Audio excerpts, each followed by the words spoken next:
مل کے پڑھیے الصلاۃ والسلام علیک یا رسول اللہ وعلی آلک واصحابک یا حبیب اللہ، الصلاۃ والسلام علیک یا نبی اللہ وعلی آلک واصحابک یا نور اللہ۔ خشک شاخوں کو وہ تازہ گلاب دیتے ہیں، خشک شاخوں کو وہ تازہ گلاب دیتے ہیں، عہد پیری کو وہ پھر سے شباب دیتے ہیں۔ پڑھ لے درود غفلت نہ کر خدا کی قسم، تیرے سلام کا وہ اب بھی جواب دیتے ہیں۔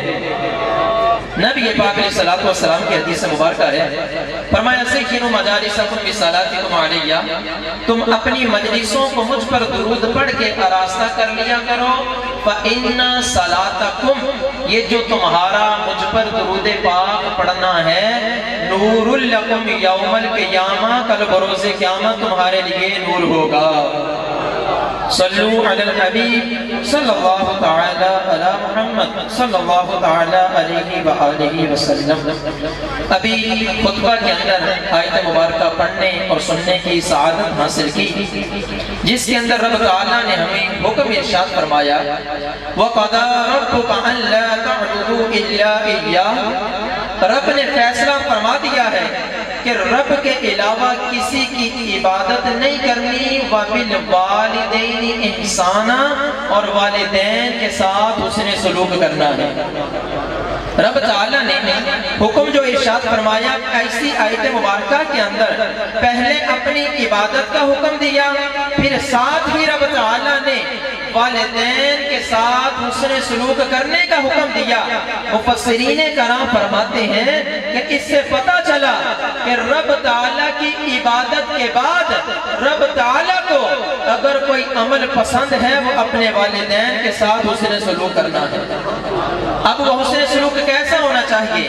اگر تو وہ حیا سے متصف ہیں تو فرمایا ان کے ساتھ اچھا برتاؤ کرنا ہے۔ کیسا کرنا ہے؟ آؤ قرآن کی جانب جاتے ہیں۔ فرمایا اِمَّا يَبْلُغَنَّ عِندَكَ الْكِبَرَ، اگر وہ تیرے پاس حالت بڑھاپا کو پہنچ جائیں، فَلَا تَقُلْ لَهُمَا اُفٍّ، انہیں اف تک نہیں کہنا، ان کے ساتھ نرمی سے بات کرنی ہے، اف تک نہیں کہنا۔ نبی پاک علیہ السلام نے ہماری تعلیم کیا فرمائی؟ والد کی شان بیان کرتے ہوئے لجپال آقا صلی اللہ علیہ وسلم نے ارشاد فرمایا الوالد اوسط ابواب الجنہ، فرمایا باپ جنت کے دروازوں میں سے درمیانی دروازہ ہے۔ محدثین کرام فرماتے ہیں کہ یہ جو درمیانی دروازہ ارشاد فرمایا اس کی وجہ کیا ہے؟ فرمایا وجہ یہ تھی کہ جو درمیانی دروازہ ہوتا ہے وہ سب سے اعلیٰ ہوتا ہے۔ اگر کسی نے اپنے والدین کے ساتھ حسن سلوک کیا، جب اس کے لیے جنت کا اعلیٰ دروازہ کھل گیا تو بقیہ سارے دروازے بھی کھل جائیں گے۔ نبی پاک علیہ السلام کی حدیث مبارکہ مزید آگے بڑھیے، صحابی رسول ہیں، بارگاہ مصطفیٰ میں آگے کہتے ہیں یا رسول اللہ صلی اللہ علیہ وسلم، میں نے اپنی ماں کو کندھوں پہ اٹھا کے 6 میل کا سفر کیا۔ بعض روایات میں آتا ہے کہ حج بھی کروایا ہے۔ یا رسول اللہ ماں کو کندھوں پہ اٹھایا تھا، 6 میل کا سفر کر لیا، حج بھی کروا دیا۔ گرمی اتنی تھی، پتھر اتنے تپ رہے تھے کہ اگر ان پتھروں پر گوشت کا ٹکڑا رکھ دیا جائے، کباب بن جائے۔ اپنی ماں کو کندھوں پہ اٹھا کے 6 میل کا سفر کیا، حج بھی کروا دیا۔ کیا میں نے اپنی ماں کا حقوق ادا کر دیے؟ قربان جائیے گا۔ نبی پاک علیہ السلام نے والدین کے حقوق کو بیان کرتے ہوئے فرمایا اے صحابی، اے اپنی ماں کو کندھوں پہ اٹھا کے 6 میل کا سفر کرنے والے، حج کروانے والے، اگرچہ گرمی اتنی ہے کہ پتھروں پر گوشت رکھ دیا جائے، کباب بن جائے، تو کہتا ہے میں نے ماں کا حق ادا کر دیا۔ تیری ولادت کے وقت جو تیری ماں کو جھٹکے لگے تھے اس ایک جھٹکے کا بھی حق ادا نہیں ہوا۔ آج کے نوجوان کس مقام پہ کھڑے ہیں؟ آج ہماری سوسائٹی کس طرف جا رہی ہے؟ ہمارا معاشرہ کس جانب بڑھ رہا ہے کہ وہ جب اولاد پیدا ہو جائے والدین اپنی خوشیاں چھوڑ دیتے ہیں، والدین ہر چیز کو چھوڑ دیتے ہیں، لیکن آج کا نوجوان اٹھتا ہے، والدین کے گریبان کو ہاتھ جاتا ہے۔ وجہ کیا ہے؟ وجہ ڈاکٹر اقبال نے بتائی تھی، کہا کہ آج کا نوجوان والدین کے گریبان کو ہاتھ کیوں جا رہا ہے؟ منظر یہ ہے کہ جن پتھروں کو بولنا سکھایا ہم نے، وہ پتھر بولے تو ہم پر ہی برس پڑے۔ آج وہ نوجوان والدین کے گریبان کو ہاتھ کیوں جا رہا ہے؟ ڈاکٹر اقبال نے کہا کہ وہ معزز سے پچھلے زمانے کے اندر چلے جائیں، والدین کی قدر و قیمت زیادہ ہوا کرتی تھی، آج کے دور میں وہ نہیں ہے۔ فرماتے ہیں وہ معزز سے زمانے میں مسلمان ہو کر، ہم خوار ہوئے زمانے میں تارک قرآن ہو کر، ہم نے دین کو چھوڑ دیا، ہماری اولادوں نے ہماری عزت و تکریم چھوڑ دی۔ میں ایک جملہ کہا کرتا ہوں کہ تم اپنی اولادوں کو اپنے رب کے حضور جھکا دو، جب بڑھاپے کے اندر پہنچو گے رب تعالیٰ تمہاری اولادوں کو تمہارے سامنے جھکا دے گا۔ یہ وہ حقوق تھے جو حیات ظاہری کے اندر کرنے ہیں۔ اگر والدین اس دنیا سے پردہ فرما جائیں پھر حقوق کیا ہیں، یہ بات کر کے اپنے بیان کو اختتام کی طرف لے کے آتا ہوں۔ اگر والدین حیات ہیں تو ان کے ساتھ اس نے سلوک سے پیش آنا، رب کا قرآن سنا، مصطفیٰ کریم علیہ السلام کا فرمان سنا۔ اگر والدین اس دنیا سے چلے جائیں اب ان کے حقوق کیا ہیں؟ فرمایا والدین کے حقوق یہ ہیں کہ سب سے پہلے اولاد ان کے لیے مغفرت کی دعا کرے، ان کے لیے اصالِ ثواب کا اہتمام کریں۔ کیوں؟ کیونکہ لجپال آقا صلی اللہ علیہ وسلم نے فرما دیا اذا مات ابن آدم انقطع عملہ الا ثلاثہ، جب ابن آدم انتقال کرتا ہے اعمال کا سلسلہ منقطع ہو جاتا ہے۔ تین عمل ایسے ہیں مرنے کے بعد بھی مرنے والے کو فائدہ پہنچتا ہے، وہ کون سے تین عمل ہیں؟ فرمایا صدقۃ جاریۃ، صدقہ جاریہ کر گیا مرنے کے بعد فائدہ پہنچے گا۔ علم ینتفع بہ، لوگوں کو دین کا علم سکھا گیا مرنے کے بعد فائدہ پہنچے گا۔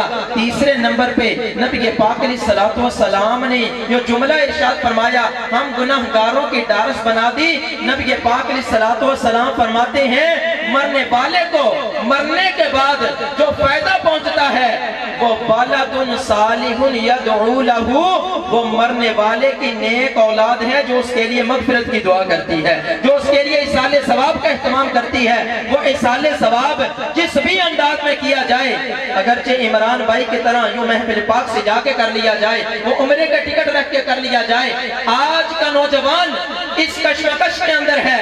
وہ والدین جو پوری زندگی اپنی اولاد کے لیے وقف کر دیتے ہیں، جب وہ والدین اس دنیا سے جاتے ہیں تو آج کا نوجوان کیا کہتا دکھائی دیتا ہے؟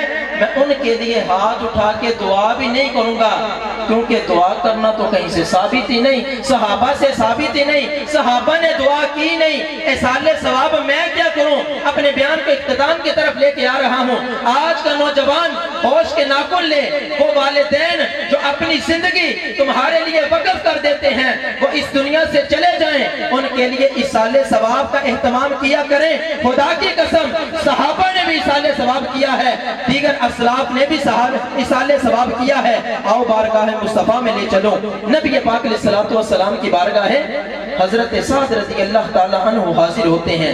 آج لوگ کہتے ہیں کہ ہم اصالِ ثواب نہیں کریں گے، ہاتھ اٹھا کے دعا نہیں کریں گے، صحابہ اصالِ ثواب نہیں کیا۔ آج کے نوجوان کو پیغام دینا چاہتا ہوں، حضرت سعد ہیں بارگاہ مصطفیٰ میں آگے، کہتے ہیں یا رسول اللہ صلی اللہ علیہ وسلم ماں بڑی محبت کیا کرتی تھی، ماں بڑی شفقت کیا کرتی تھی، یا رسول اللہ ماں کی بڑی محبت تھی، لیکن جب ماں کا انتقال ہوا میں موقع پہ موجود نہیں تھا، تجارت کی غرض سے گیا ہوا تھا، کوئی رابطے کا کوئی سلسلہ بھی نہیں تھا کہ بتا دیا جائے۔ کہا یا رسول اللہ صلی اللہ علیہ وسلم موقع پہ موجود نہیں تھا، ماں کا انتقال ہو گیا، ماں محبت بڑی کرتی تھی، اب اگر میں اپنی ماں کے لیے اصالِ ثواب کا اہتمام کروں تو میری ماں کو ثواب پہنچ جائے گا۔ آج کا نوجوان جو کہتا ہے اصالِ ثواب کا ثبوت نہیں ملتا، بارگاہ مصطفیٰ ہے، حضرت سعد ہیں، صحابی رسول ہیں، نبی پاک علیہ الصلوۃ والسلام نے یہ نہیں فرمایا کہ اے سعد نانا انتقال ہو گیا اب اصالِ ثواب نہیں پہنچے گا، نانا نبی پاک علیہ الصلوۃ والسلام فرماتے ہیں اے سعد تو اپنی ماں کے اصالِ ثواب کا اہتمام کر، رب تعالیٰ اس کا ثواب تیری والدہ کو پہنچا دے گا۔ حضرت سعد ہیں، صحابی رسول تھے، پھر ایصال ثواب کا انداز بھی نرالا تھا۔ ایصال ثواب کا انداز آج لوگوں سے چند ٹریوں میں رکھا ہوا فروٹ برداشت نہیں ہوتا، ایک دو گلاسوں میں رکھا ہوا پانی برداشت نہیں ہوتا۔ صحابی رسول تھے، ایصال ثواب کا انداز بھی اپنا ہی تھا۔ کہنے لگے یا رسول اللہ، ماں محبت بڑی کرتی تھی، جب سنا کہ مرنے کے بعد ایصال ثواب پہنچتا ہے، کہتے ہیں یا رسول اللہ صلی اللہ علیہ وسلم، اگر واقعی ثواب پہنچتا ہے، میں آپ کو گواہ بنا کے کہتا ہوں، میں نے اپنی ماں کے ایصال ثواب کے لیے پورے کا پورا باغ صدقہ کر دیا ہے۔ صاحب یہ رسول ہیں، مزید آگے بڑھئے۔ نبی پاک علیہ السلام سے بارگاہ سے اٹھ کے گئے ہیں، گھر میں گئے تو دل کو چین نہیں آیا، پھر پلٹ کے آگے نبی پاک علیہ السلام کہتے ہیں، دوسری حدیث مبارکہ ہے، کہا سعد کیا ہوا؟ کہا یا رسول اللہ، ماں کے ایصال ثواب کے لیے باغ تو صدقہ کر دیا، لیکن جب ماں کی محبت یاد آتی ہے تو دل کو چین نہیں ملتا، دل کو چین نہیں ملتا کہ ایک باغ تو صدقہ کر دیا، لیکن ماں کی محبت اس سے بھی بڑھ کے تھی۔ یا رسول اللہ صلی اللہ علیہ وسلم، جب پتا چل گیا کہ مرنے کے بعد مرنے والوں کو ایصال ثواب کا فائدہ پہنچتا ہے، یا رسول اللہ ماں کی محبت دیکھ کے میرا دل کرتا ہے کوئی اور چیز بھی ایصال ثواب کر دوں۔ اور بارگاہ مصطفیٰ میں عرض کرتے ہیں، کہتے ہیں یا رسول اللہ ذرا آپ بتائیں، اس سے پتا چلا کہ علم والوں سے پوچھ لینا کہ کون سا زیادہ کام اچھا ہے، زیادہ ثواب والا ہے۔ یہ بھی صحابہ کی سنت ہے۔ کہتے ہیں یا رسول اللہ پتا چل گیا مرنے کے بعد ثواب پہنچتا ہے، یا رسول اللہ آپ بتائیں میں اپنی ماں کے لیے کون سی چیز کا صدقہ کروں جس کا زیادہ ثواب پہنچے گا۔ آؤ چلتے ہیں۔ لوگ کہتے ہیں ختم شریف پہ پانی رکھ دیا، برداشت نہیں ہو رہا۔ نبی پاک علیہ السلام کی بارگاہ ہے، نبی پاک علیہ السلام نے فرمایا اے سعد، آج کل لوگوں کو پانی کی زیادہ حاجت ہے، پانی کا اہتمام کر دے، رب تعالیٰ تیری والدہ کو ثواب پہنچا دے گا۔ صحابی ہیں، نبی پاک علیہ السلام کا حکم پا کر کے صحابی رسول نے جو ایصال ثواب کیا ہے، ایک دو پانی کا گلاس نہیں بلکہ حضرت سعد رضی اللہ تعالیٰ عنہ وہ ہیں جنہوں نے اپنی والدہ کے ایصال ثواب کے لیے پورے کا پورا کنواں کھدوا دیا، جس کا نام رکھ دیا گیا بئر ام سعد، سعد کی ماں کے ایصال ثواب کے لیے پانی کا کنواں۔ تو یہ ہمارے صحابہ کی تعلیمات ہیں، یہ ہمارے لیے مشعل راہ ہیں۔ صحابہ کرام نے ایصال ثواب بھی کیا۔ آج کل ادھر ادھر کی باتوں میں آ کر کے اپنے عقیدے سے نہ پھریے گا، اپنے پیاروں کو ایصال ثواب سے محروم نہ کیجیے گا۔ رب تعالیٰ کی بارگاہ میں دعا ہے اور رب تعالیٰ ہمیں عقیدہ اہل سنت پر قائم رہتے ہوئے اپنے پیاروں کے لیے خوب ایصال ثواب کرنے کی توفیق عطا فرمائے۔ وما علیہ الا البلاغ المبین۔